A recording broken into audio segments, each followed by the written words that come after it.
Fueled by Death guest. First of all, I got to know, when did your love of the game start? Were you a real young kid when you were drawn to football?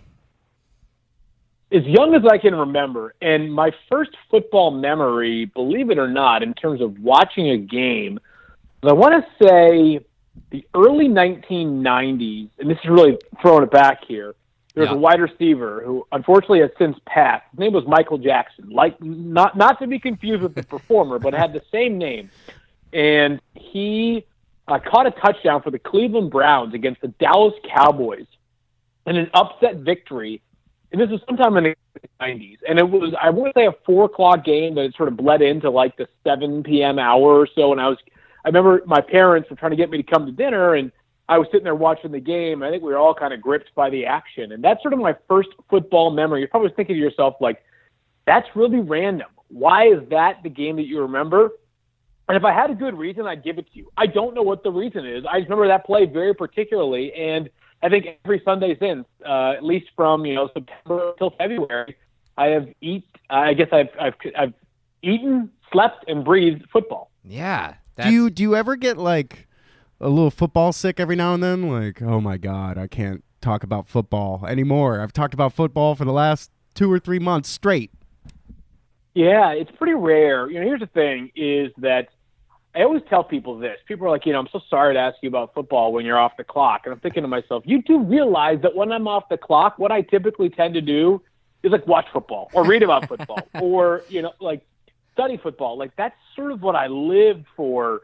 Like if I were whatever, I don't know, if I worked in, the coffee business, I'd probably still have this incredible desire to think about football throughout most of the day. So I don't take it personally. I don't think people, I also get that, like football is a hobby for a lot of people outside of their work. So I never get sick of talking about it because I think I get why people are so inclined to also talk about it themselves. Awesome. So you also worked in the industry, not just what you're doing right now, but you worked briefly with the Kansas City Chiefs and also the New England Patriots. Was that something that you did while you were going to school, or was that directly out of school? So I started with the Patriots back when in between my junior and senior year of high school. And the best way for me to describe it is an internship because it's a term that people know. Mm-hmm. At the same time, this was not like, I went online to patriotscareers.com and, submitted a resume. Right. And next thing you know, I've got this job with them. No, it was long story, but basically being in the right place at the right time and knowing one right person. But basically I spent the next 4 or 5 summers and every bit of time I had when I was not in school at Gillette Stadium. And it was an opportunity for me I always talk about it like this. It was almost like learning a new language for me. It was learning how to speak football. And that was something that I thought really, I don't want to sound as if people who haven't worked in the NFL don't know what they're seeing or what they're talking about with football. But for me, that was, it was like my Rosetta Stone of football, Right. So the opportunity to do that and learn the scouting and coaching ranks, and then eventually get hired in 2009 when I graduated from college from Wesleyan University by Scott Pioli, who was with the Patriots during my time in New England. And then in February of 2009, just before I graduated, got hired by the Chiefs to be their general manager. So I have always, in some capacity, kind of lived football. It's been my hobby, my passion, really, it's been my everything in a lot of ways. So whether I want to or not, I feel like football will always be a big part of me. That's really cool. So now that you're a reporter for ESPN and obviously a man with his finger on the pulse of the sport, do you have a bigger love for the game? I think I have a better appreciation for the game. People have always asked me, why would you leave football if you seemingly love it and you're working inside of it and you had this job that somebody would care for? And my answer is that, working inside the coaching or scouting ranks in the NFL is sort of a chemical imbalance. I think coaches and scouts would be the first people to admit that as well. Here's the lifestyle for coaches. You get into the office on Monday morning at around 5 a.m., and then you get home on Friday afternoon around 6 p.m. or so. All right? It's not like that's not for everybody. And I get why it is simultaneously addicting, but also it can be very difficult. It can be straining. There is no feeling that I've had that I can compare. And I should say this: I'm not married, I'm not engaged, I haven't had kids yet. So I haven't experienced some of life's like ultimate thrills. But I would just say this: there aren't too many things that I have experienced in my life that compare to winning a football game on Sunday, because you pour 100 hours into it, and if you win, it feels worth it. If you lose, you're saying to yourself, so we put 100 hours into this past week. We could have put 100 minutes into this past week, and the result would have been the same, because in football, a win is a win is a win, and a loss is a loss is a loss. Yeah. So I gotta ask then, you've lived, breathed, eat, sleep football. You've worked in the industry, for the industry. Now you are one of the most respected names that literally talks about the industry and the sport on the regular. What fuels you to continually go out there and do that, and to, just every year, strive to bring the most information you possibly can to the masses about the sport you love? Well, if we're speaking literally, it's the cup of afternoon Death Wish coffee that I have in my hand right now. We get $10 for every guest who says that, by the way, so thank you. Oh, okay. Yeah, listen, I am serious. I am known, and I mentioned this on email with Jeff, I am known around ESPN for my mugs. And every day I come into work, and I'm an early morning guy, so I come into work with what probably amounts to like a gallon worth of coffee, but I have one of your travel thermoses that has the top that I can sort of lock on, and it'll stay warm all day. And then I also have a travel mug that if I'm ready to drink half a mug worth, I'll pour out half a mug. If I'm ready to drink a full mug worth, I'll drink a full travel size mug. And then I've got my mugs that I have in my apartment that actually keep me hydrated during the off season. So yes, I am the walking Death Wish advertisement around the ESPN campuses. But sort of more symbolically or metaphorically speaking, I think that leaving football and entering the media, I had sort of this, I don't say realization, but I had this thought of how do I want to represent myself in the game as well and convey information. I consider myself to have a unique background. It's different than some of my colleagues. It's similar to some of my colleagues. But, my goal is to, and this I think applies to any reporter, is to believe what I say and say what I believe. What I mean by that is everything that I say, I want it to be well-researched. I want it to be informed. I want it to be accurate. And I also don't want to get to the point, but conversely, I don't want to, paint by numbers where, hey, the numbers tell you something and you can make this argument because of it. But if it doesn't agree with your eyes and what they tell you, then don't make that point. So I want to make sure that I take a lot of pride in preparation. And, I love football conversation, and it's the ultimate team sport in my book. And I think I have this appreciation, for a lot of the nuances of the game, which is what motivates me, what fuels me on a daily basis. That's awesome. Okay, so I want to get into some questions we've got some from fans and some employees, and actually, before we even get into that, our roaster, Tony, wanted me specifically to ask you if you know how to get from Farmington to Bristol.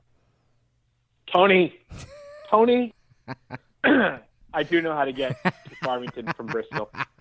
It took me some time, but I finally figured it out. For those who may not be aware, there's a long, funny story to this. But if you don't mind, can you indulge me for 90 seconds? Please, no, please. He made sure that I would ask you that, and I was hoping that you'd give us a little bit of backstory. Well, so basically every month, the television side asks me, hey, what days are you unavailable to be in Bristol? Right. And I had said, so let's say, for now it's January. So they asked us around like January 10th for the month of February. Mm-hmm. So I said, hey, I happen to be going to Vail for, 5 days of skiing or 4, whatever it is, from this date to that date, so I can't be available. Anyways, a couple summers ago, they asked what days don't work. And I had specifically mentioned a July Monday because I was going to be in a wedding the night before, a Sunday wedding actually near Bristol in Farmington. So I said I can't be available. Weddings are, you don't typically want to be available to wake up at 6 a.m. the next morning after a wedding, right? Especially not with an open bar or anything like that. Yes, It's just exactly. And a beloved friend Josh and his unbelievable wife Rebecca they were planning to throw a good party. So, anyways, this was during July when typically we don't have any podcast content, but our team decided to put together a podcast, and the date that they picked was that Monday. And I said, listen, I've already told the TV side that I can't be in there right now on that Monday morning. So it wouldn't exactly be fair if I said, hey, I can't be there for TV, but I can make it in for the podcast, even though it was much later on in the day. So that turned into me, being unable to find my way from Farmington to Bristol, which is like 10 minutes away. And it's a joke that, like most of those on our podcast, you say it once and it lives for like 5 years. So we had a ton of fun with it, and it'll probably never go away. Well, I'm glad that we were able to bring it onto our show as well. Thank you. Thank you. Yes, Tony is the MVP. Yes. Let's get the elephant in the room right out of the way. This has been hitting the news cycle a lot, and I'm one who really doesn't agree with it, but I'm curious on your take on it. It is what's been in all the catchy clickbaity headlines is the idea that the NFL is fixed. And specifically because of what was being shown, I think ad nauseum now on the late night shows and everything else of this supposed refs celebrating with the Patriots during their win. Personally speaking, I think this is just a hater's mentality. I don't think that, there's anything on that side of it. And I'm not asking you if the sport is rigged. What I really would like your opinion on, though, is do you think that our 24-hour news cycle is detrimental to the sport because we are now having to talk about something like this? Here's what I would say, is that we live in what I call, and not that I am like the authority on naming eras, but this is sort of the information era, right? And what I mean by that is so I woke up this morning and I had on my phone notifications of the final score of the Boston Bruins and the Boston Celtics game, plus links to highlights from the Celtics game, plus other notable stories, emails, tweets, Instagram notifications, you name it. We have so much information that is available. And within seconds of a play taking place, there are clips everywhere of replays. Right. And I think in some ways it's an incredibly beautiful thing, right? I mean, we have so much information, and I like some of it's just like pure fun. Like I love, some of the goofy stuff we see on Twitter, I love seeing like the halftime shows at NBAs, or like, a squirrel runs onto the baseball diamond and some guy tries to chase it down. Some of that stuff can be magical. At the same time, more information, I think, can also lead to more opinions. It can lead to more, I would say, opinions that are rooted in sort of sensationalized views, and it is just a sort of authentic opinion. And like that clip, amongst the clips that we saw from Sunday, the idea that like there was a ref that was gleeful after the Patriots scored a touchdown. Here's what I would just say is two things. First of all, you could find so many clips, I am sure, of Peyton Manning, Drew Brees, Russell Wilson getting a butt pat from the refs, or getting a helping hand to get up after a hit. Like, as much as people don't want to hear this, the refs are involved in the game. And when you referee enough games for a guy, you might become first name basis with them, or you might catch up with them after the game, before the game, because there are times where players are saying to refs, hey, keep an eye on this. Like 23 is a really grabby player. You got to watch out on him. on pass interference calls or something like that. So I think it's like people assume referees are robots, which the reality of referees is like the element of human error is a massive part of what they do. Beyond that, it's always funny to think that the Patriots have, that the NFL is set up for the Patriots or fixed for the Patriots. Right. I've got a friend, Chris Wessling, who writes for NFL.com around the NFL, and he's podcasting. He's an incredible guy, and he's just got great wisdom. And he noted this a while back on Twitter, and I wish I had printed the tweet and put it in my pocket. Like the Patriots, as in the team that the NFL spent like $20 million to try to prove that they may have possibly inflated or underinflated footballs. Right. Like that team, that's the team that the NFL wants to see win every single year. The team that went, the NFL went to desperate measures trying to prove something they couldn't prove. Like, give me a break, Right. So I personally think the NFL, we're close to fixed. I'm not trying to be naive. I'm not trying to sound like a league mensch. I just think that it's funny that we've got that point rather than just appreciate what's happening on the field every single week. Yeah, I can totally agree with that, and I was glad to hear from you, someone who's who talks about this on the regular, and it is one of those things that and Dustin and I talk about this on our show a lot, is the idea of this whole clickbait mentality that we're in. They take, like you said, like a replay of a guy who's smiling in a huddle, a ref who's smiling in a huddle with a bunch of people, and it's literally a 6-second clip, and now it's everywhere, and it's been played 1,000 times. And on top of that, I mean, it's clickbait driven towards sore losers who are not going to shut up about it. Right. So it's like double whammy. It's horrible. Yeah.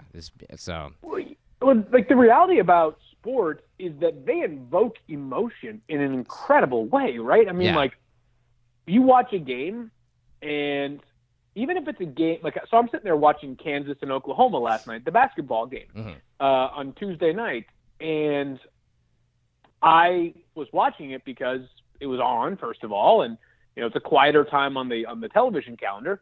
And then I'm like, something this Trae Young that everybody's talking about is fun to watch. Yeah. And invariably, by the end of the game, I'm not going to lie to you guys, I was hoping that Oklahoma would win the game. I entered that game with no affiliation whatsoever, and I do not wake up this morning, decidedly happier that Oklahoma won. But at the time, I was happy to see them win. And what I mean by that is, even when it's not a team that you're rooting for or against, when you watch a sport, you end up picking a side, right? Yeah. And so you see that clip of the Patriots, and even if you have no interest in the Patriots, you're agnostic towards them, and you're agnostic towards the Jacksonville Jaguars, something that's what's going to happen. You're going to eventually get emotionally tugged into it. Yeah. And speaking on that, I'm a fan of, I'm a hobby fan of sports, football, baseball, and I like this. Like you said, I like to be drawn into a game just from the sheer playability of a player that I'm watching. And I always tell people, I grew up as a Red Sox fan. I just living in New York, I always got shit for it, but I've always been a Red Sox fan ever since I was a kid. But some of my favorite players to watch, even as a kid, were on the Yankees. Don Mattingly was amazing to watch and used to draw me into a game. And it's the same thing with any sport, basketball. You might not have been on the Bulls train back in the 80s and 90s, but just to watch Michael Jordan handle that ball, you can't help but have emotion invoked in you watching that game. Well, I think that's the difference between having, being a fan of a sport or a sports team versus being a fan of competition. Right. Which I think it makes more sense. I think so too. I say I agree. Sorry. No. Cut you off. Yeah, no, go for it. Well, I was just going to say that the affinity for athletes, that's a real thing too. Be like Mike was a thing when I was growing up. Yeah. And whether you're from Chicago, whether you're from a different Antarctica, being like Mike, we all latched on to this incredible, the greatest of all time for a reason. Yeah. And speaking on that, this is a question I actually wanted to ask you because of your line of work. You have this ability now to really, like we said before, have your finger on the pulse of the sport. You're not just covering the sport from a generalization. You're really diving in there, making sure you know as much as you can about every team, every player, every coach, because you deal a lot with the whole fantasy football side of it as well. And I kind of want to talk, speaking on Michael Jordan or talking about this upcoming Super Bowl with someone like Tom Brady, do you think someone in your position, or let's even talk about, scouts towards teams and stuff like that, is there a way to recognize natural talent? Do you feel you can recognize that? Is there something that you look for in particular? I do. So I do think it can be recognized. And I think that there are a few things that I want to note. Is that raw talent in a vacuum can be recognized, I think, but it probably is more easily recognized in sports where the player is isolated for a lot of what he does, like basketball and baseball, baseball specifically. Mm-hmm. I think in football, my sort of general area of domain, I think that there are a few factors that need to be compounded. Is that, one, who you are at 17 can be decidedly different from a physical and mental makeup standpoint than who you are at 27. And I think football has a lot of a thinking man's game to it. That isn't to say that baseball is not a thinking man's game, but baseball is a very reactionary game, right? I mean, yes.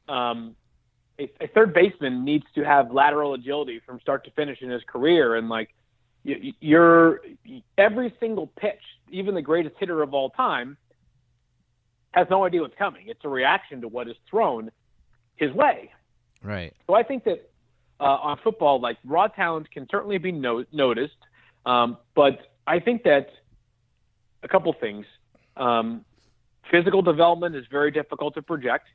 And second of all, I think within the construct of a team, and I saw some people recently noting about, and I don't think they were necessarily wrong, is noting how few players from the Patriots would be starters on the Steelers. Huh. And I think to myself, that's fine. I understand the premise, right? Mm-hmm.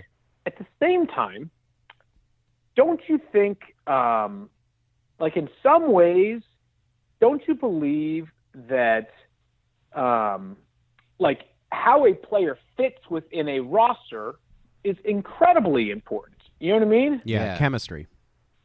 Right. And so, I look at players on the Patriots roster that may not be as good a fit elsewhere. You know what I mean? Yeah. No, I totally understand that. Yeah.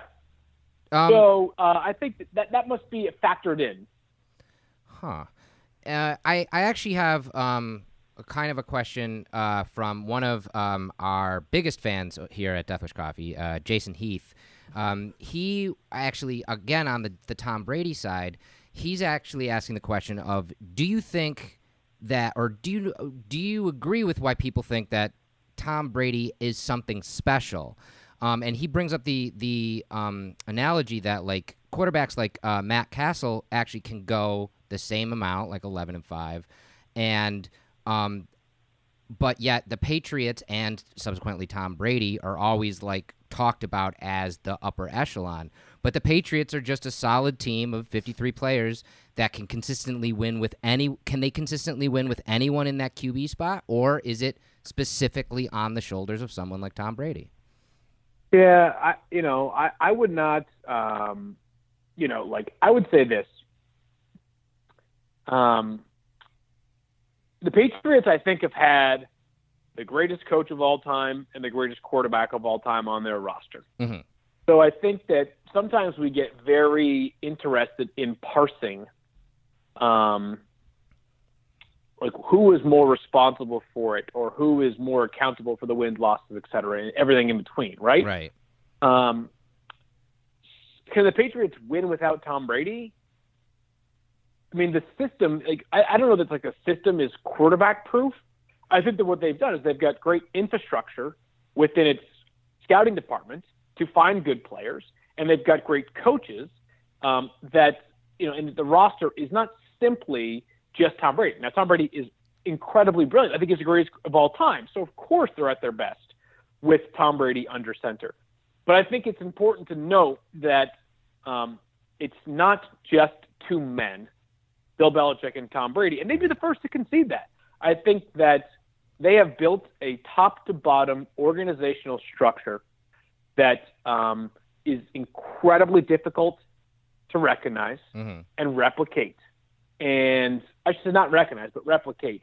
And I think that's why they continue to be this well-oiled machine. They've got not just transcendent greatness, but also people that, I think they've got a system. The system is there, and that makes a massive difference.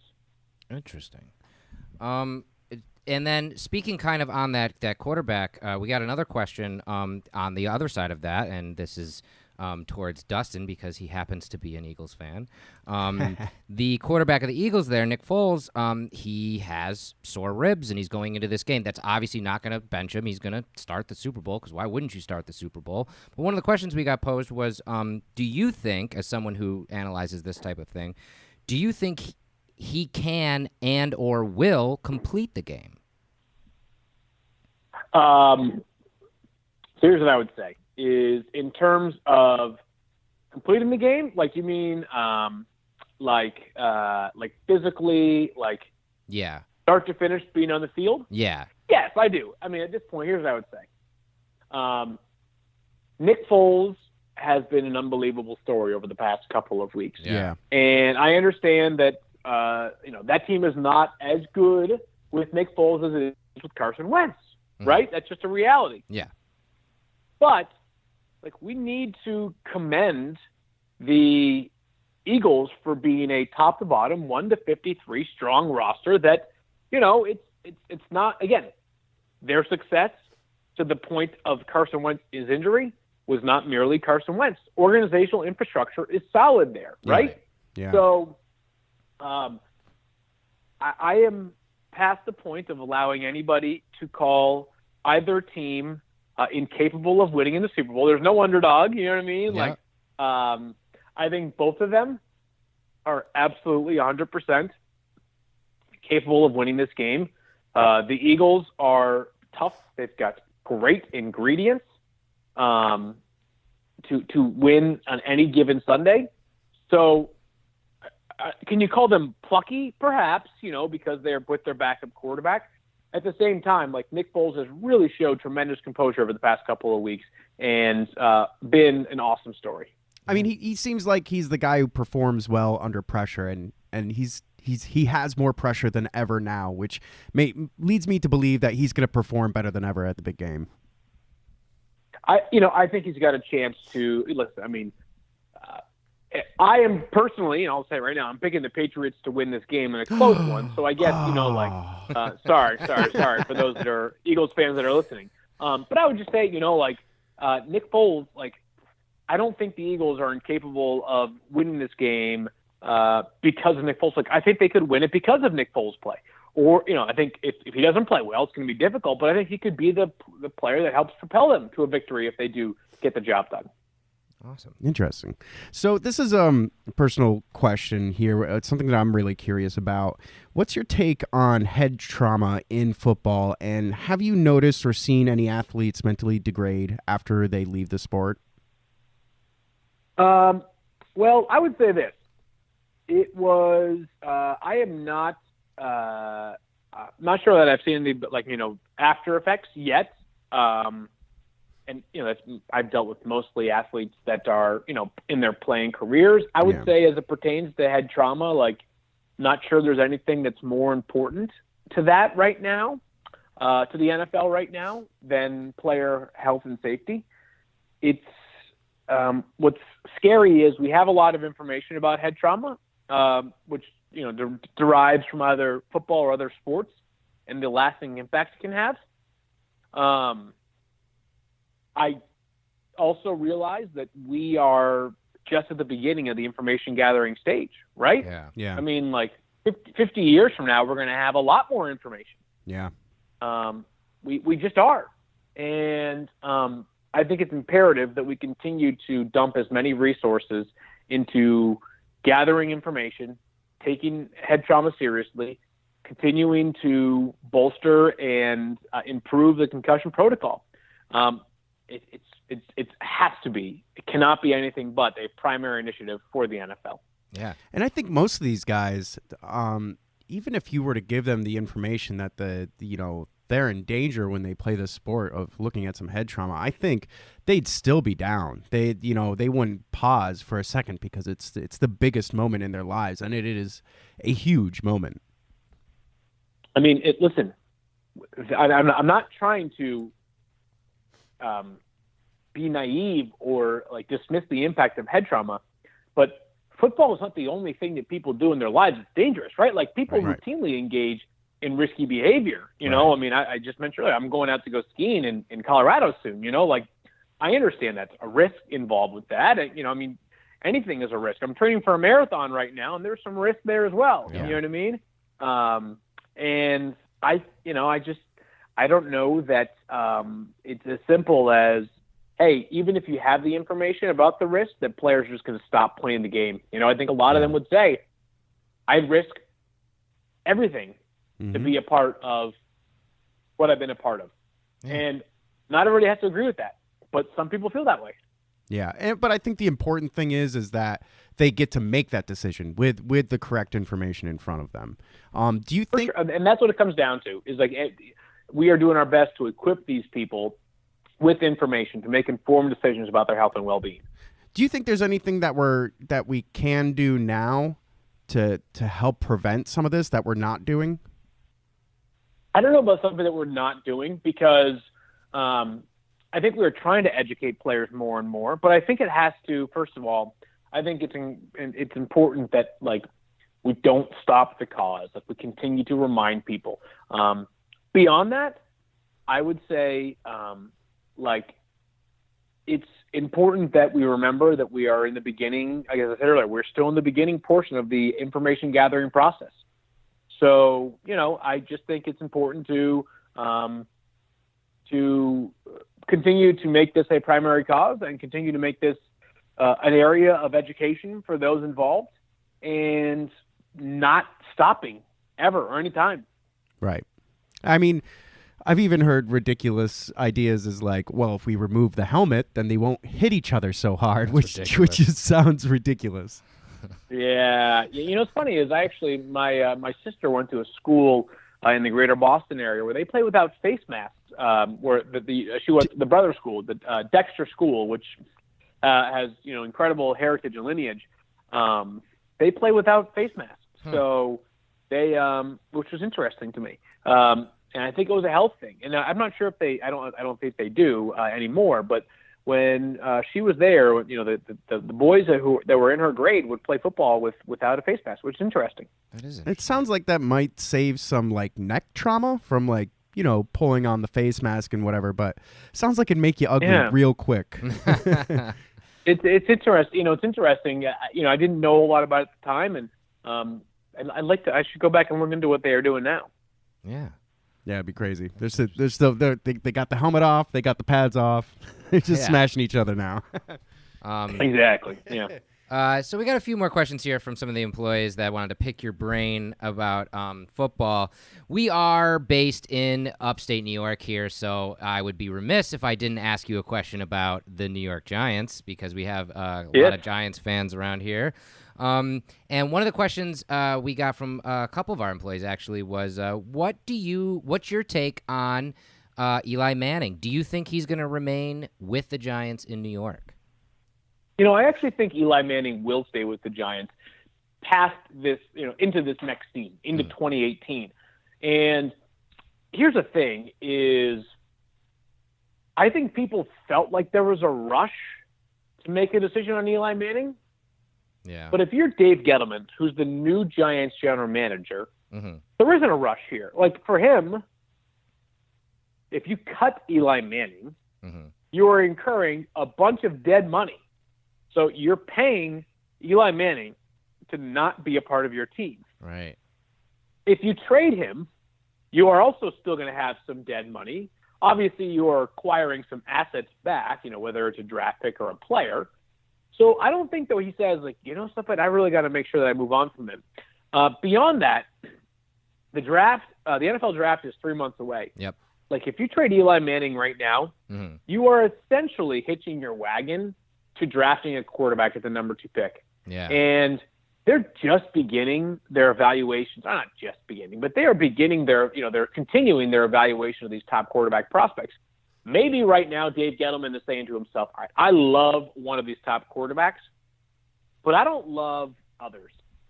And maybe he wants to wait and see. And let's say you get word that the Browns love that same quarterback, and you're like, oh man, like, what do I do here? Like, right. I don't love the other guy that could be. So I think there's no rush on Dave Gettleman's mind, where I think other people feel like there is a rush. Interesting. That's an interesting take on that. Another question we have from a different team, one of our employees, Kane, is a very, very big Raiders fan. And he wanted to know your thoughts on the Raiders just signed, and it still boggles my mind, this $100 million 10-year deal with John Gruden coaching the Raiders. You, as someone who really looks at this sport inside and out, do you think this is a fluke, a flash in the pan kind of deal? Because we've never seen anything like this before. Or do you think we're going to start to see more coaching like deals like this, like teams locking in coaches for that long for that amount of money? Yeah, I think this is probably an outlier for a few reasons.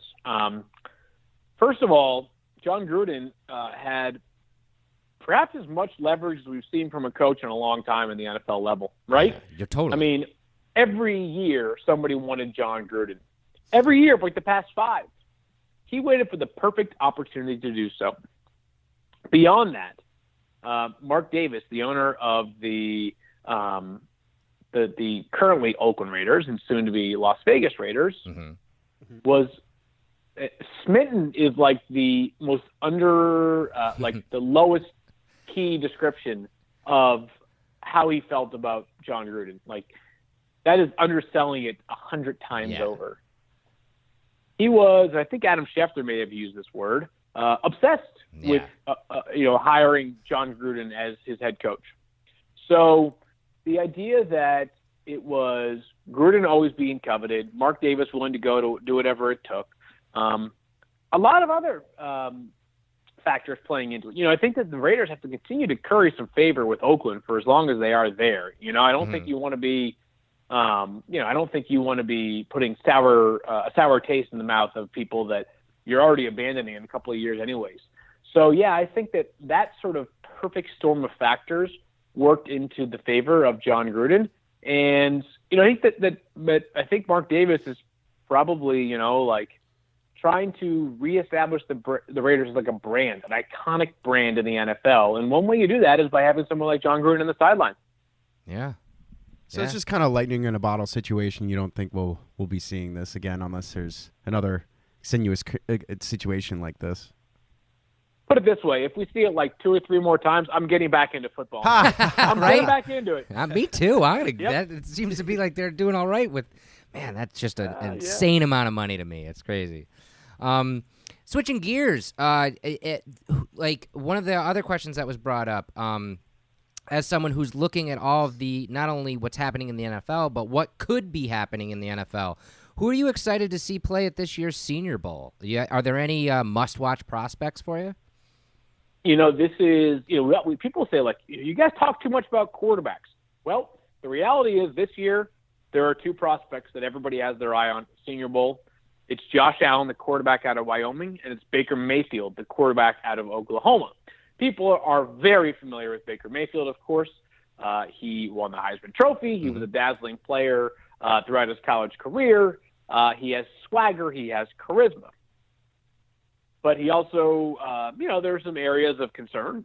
People are fixated on his height. He did check in at just over 6 feet tall. Josh Allen is a mammoth. He's 6'4". Sort of looks like a guy that was born to play quarterback. But he had an up-and-down year in 2017. He also played at Wyoming, did not have nearly the supporting cast that Baker Mayfield had.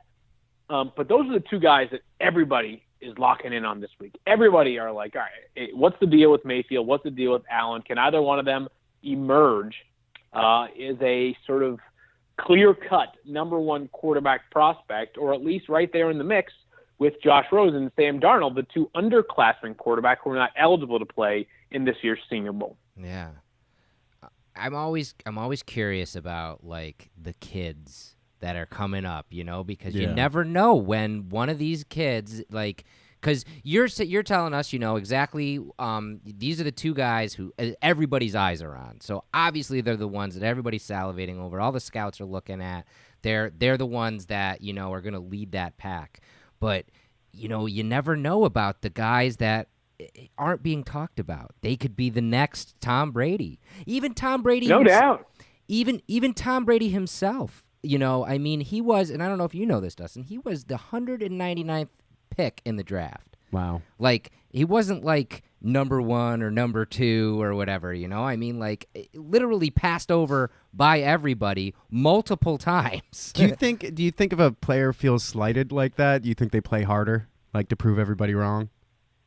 Well, I think it can certainly motivate you. I think that's part of what makes Tom Brady so unique is that we are now nearly 18 years removed from him being bypassed 198 times before he got selected, and it still drives him nuts that people passed on him, which a lot of guys would have let it go after a little while, Mm-hmm.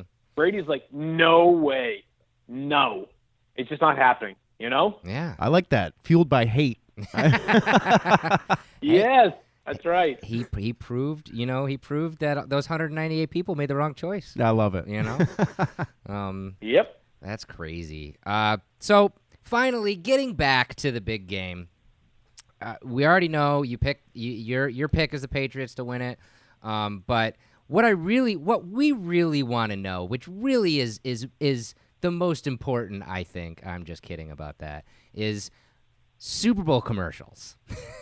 They are as fun as they've turned into their own thing. It's a phenomenon. It's crazy. It's crazy. So I got to ask, are there any Super Bowl commercials from the entire history of the sport that stick out with you? Any of your favorites that you always think of? Ooh, man. Favorite, you know what? I think they to me, the Super Bowl commercials became a thing with those, remember the frogs on the log, Budweiser? Yeah, commercials? Budweiser. Yeah. Budweiser. Yeah. That, to me, will always be the iconic one that stands out, That sort of, I think, revolutionized the idea of, Super Bowl commercials being a real thing. Yeah. Yeah, totally. And speaking on actually the Budweiser, what I really wish that they bring back, and they've done it a little bit. The horses? It's never been. No, they always do the horses.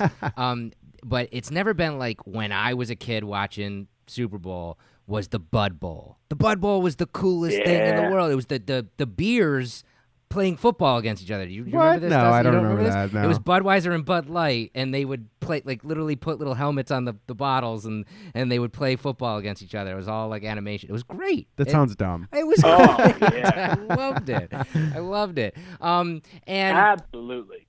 And I know, obviously, the big game means a lot of work for you. You're obviously, keeping your eyes out on everything that's happening. But how do you like to enjoy the game? Your watching habit, or maybe your favorite snack? Yeah, the reality is I'll be working. That's what I mean, yeah. It's not much to do in terms of watch. Back on my old my prior when I wasn't old enough to work. I would do the same thing like most.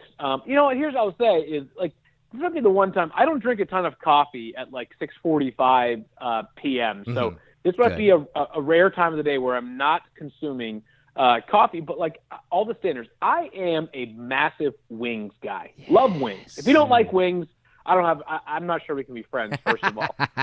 We're on good terms. Yes, then. we both love wings. Yeah, how could you not? So I think that a Super Bowl, when you're just enjoying as a consumer, it's wings and a cold beer. I'm a major craft beer aficionado. I'm all ears on local upstate New York suggestions, and that's I think if you're just watching the game next Sunday, do yourself a favor, go grab a cold one and enjoy it. Yes, I love it. I haven't had a beer in so long. I think I'll just crack one open for Super Bowl day. Yeah, why not? Right? There you go. Why not? Awesome. Field, I can't thank you enough for taking time to talk with us on the show. And I just want to give all of our listeners and our viewers the opportunity to know where they can follow you if they're not already. The easiest place to find me is on Twitter because most of my content funnels through there. So I'm at Field Yates on Twitter. I try to hopefully inform, sometimes enlighten, and perhaps make you chuckle every once in a while. That's my goal. So we have a lot of fun on the Twitter, and I love interacting with the fans and hearing what they have to say. Awesome. Well, again, thank you so much, and I can't wait for the Super Bowl. Yeah, it's coming, man. It's coming. Thank you so Thanks, much guys. for joining Enjoy. us. Really It's gonna be appreciate great. it. Yeah. This has been Fueled by Deathcast, a Death Wish Coffee Company podcast production. Thanks for listening.